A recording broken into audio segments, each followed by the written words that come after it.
प्रणाम साथियों, राधे राधे, जय श्री कृष्ण, जय श्री राम। कैसे हैं आप सब? आशा करता हूँ पूर्णतः स्वस्थ और प्रसन्न होंगे, नित्य प्रभु मार्ग पर अग्रसर होंगे, जिसके लिए निरंतर मैं राधा रानी से कामना करता रहता हूँ।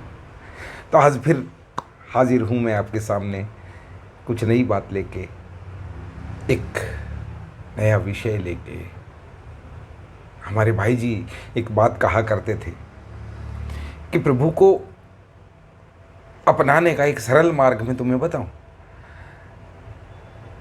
तुम प्रभु को किसी रिश्ते में बांध लो, रिश्ते में बांध लो, आसानी हो जाएगी। वैसे तो वो कहाँ बंधने वाला है, लेकिन एक आसानी हो जाती है।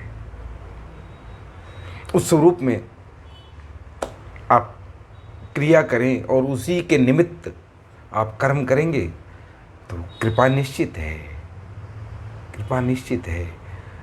क्योंकि आप यदि उसके अनुकूल व्यवहार करेंगे तो वो तो आपका है ही, सदैव है। ऐसी ही एक कथा, एक कहानी, कहते हैं सत्य घटना, परम पूजनीय स्वामी राजेश्वरानंद जी महाराज सुनाते थे। उन्हीं के मुख से सुनी हुई ये घटना मैं आपके साथ शेयर करता हूँ। बरसाना, राधा रानी का गांव, हमारे ब्रज की राजधानी बरसाना। बरसाना में एक सेठ जी हुआ करते थे, बहुत संपन्न सेठ थे, बहुत अच्छा उनका कारोबार व्यवसाय चलता था, खूब बढ़िया वैभव। सेठानी जी की मृत्यु हो चुकी थी। सेठ जी के 3 पुत्र थे, तीनों पुत्र विवाहित थे, 3 बहुएं हैं, 3 पुत्र हैं, घर में हर तरह की मौज है। लेकिन सेठ जी थोड़ा व्यथित रहते थे, व्यथित रहते थे, बड़ा ध्यान और प्रभु भजन में मग्न, लेकिन मन शांत नहीं होता था, मन व्यथित रहता था। एक दिन एक संत उनके घर आए, पधारे, भोजन प्रसादी पाया तो उन संत के सामने उन्होंने अपनी शंका रखी कि महाराज, मन बड़ा व्यथित रहता है। तो संत ने कहा, क्यों? तुम्हारे पास तो हर तरह की मौज है, बरसाना का वास मिला है, बरसाना का वास, जिसके लिए देवता भी कामना करते हैं। और अच्छे 3 पुत्र हैं, तीनों अपने अपने पथ पे कार्यरत हैं, 3 बहुएं हैं, घर में हर तरह का वैभव है, धन संपदा है, किसी चीज़ की कोई कमी नहीं। तो आप परेशान क्यों रहते हैं, मन व्यथित क्यों है? तो बोले, मेरा ना पहले से एक इच्छा थी कि मेरी एक पुत्री हो, लेकिन मेरी कोई पुत्री नहीं है, बेटी नहीं है। और ये सोच के बस कभी व्यथित हो जाता हूँ कि भगवान सब कुछ दिया, एक बेटी का सुख मुझे नहीं दिया, बेटी का सुख मुझे नहीं मिला। इस बात पे वो व्यथित रहते थे। बड़े सरल हृदय और बड़ी अच्छी उनकी साख थी, बाजार में धन संपदा का कोई कमी नहीं थी। तो संत बोले, इसमें इतनी चिंता करने की क्या बात है, ये चिंता का विषय क्या है? आप बरसाना में रहते हो, परम सौभाग्यशाली हो, और जिसे जो कुछ ना मिला हो उस रूप में प्रभु को स्वीकार लेना चाहिए, तो वो कमी पूरी हो जाती है। तो आप तो बरसाना राधा रानी के गांव में रहते हो, आप राधा रानी को पुत्री रूप में क्यों नहीं स्वीकार कर लेते? है ना, क्यों नहीं स्वीकार कर लेते? आपकी ये इच्छा पूर्ण हो जाएगी और उसी के निमित्त आप व्यवहार कीजिए, आपसे कुछ सुकर्म बनेंगे, सत्कर्म बनेंगे। तो सेठ जी को ये बात जम गई। उन्होंने उसी दिन से राधा रानी को पुत्री रूप में स्वीकार कर लिया, उनका श्री विग्रह रखा, और जैसा एक पिता पुत्री के प्रति व्यवहार करता है, ऐसा ही वो व्यवहार करते। नित्य सेवा, भोग, आचार करते और अपनी दुकान पे चले जाते। शाम को आते, शाम को, हाँ बेटी ठीक है सब, हाँ बेटी का सुख एक अलग ही होता है। इसी ध्यान में व्यस्त, प्रसन्न, दिन में सैकड़ों बार मुख से राधा नाम निकलता, राधा बेटी, राधा बेटी। तभी एक त्योहार आता है, एक पर्व आता है,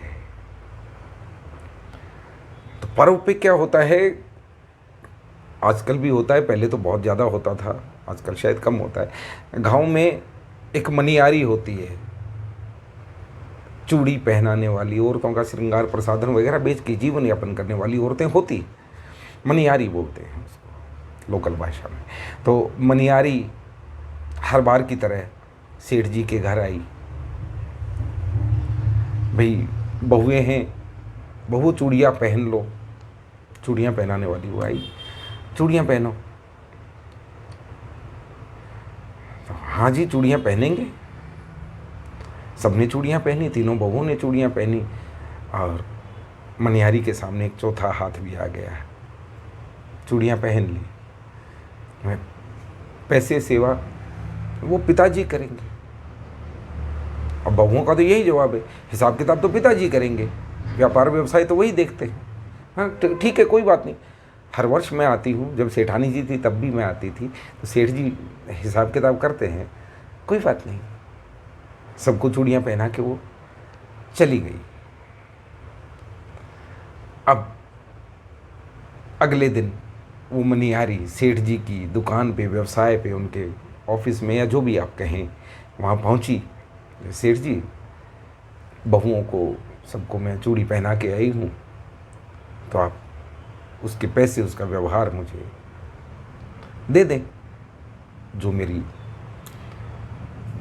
मुद्रा बनती है आप मुझे दें।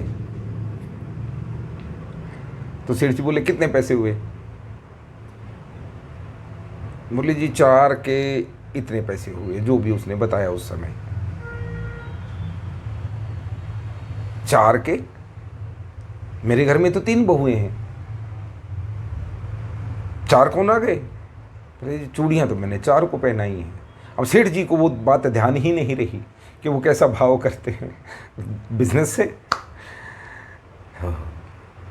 ऐसा कैसे हो सकता है?